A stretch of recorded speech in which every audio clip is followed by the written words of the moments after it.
রাজধানী হাজারীবাগে বখাটে কিশোর চক্রের ছুরিকাঘাতে আহত এক কিশোরের মৃত্যু হয়েছে ঢাকা মেডিকেলে।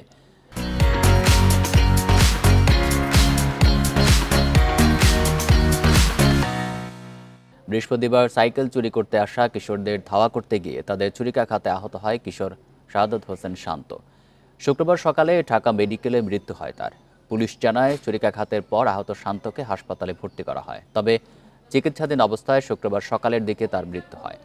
এ বিষয়ে নিহত শান্তর বাবা আফজাল হোসেন জানান, বৃহস্পতিবার রাত 11:30টার দিকে স্থানীয় কিশোর গ্যাংয়ের 5-6 জন হাজারীবাগ পার্ক এলাকায় সাইকেল চুরি করতে গেলে এলাকাবাসী তাদের দেখে ধাওয়া দেয়। তার ছেলে শান্ত এলাকাবাসীর সঙ্গে চোরদের ধরতে দৌড়ে যায়। এক পর্যায়ে চুরি করতে আসা কিশোররা শান্তর বুকে ছুরিকাঘাত করে পালিয়ে যায়। পরে তাকে উদ্ধার করে রাতেই ঢাকা মেডিকেল কলেজ হাসপাতালে ভর্তি করা হয়। শান্ত হাজারীবাগ প্লেন এলাকার বাসিন্দা।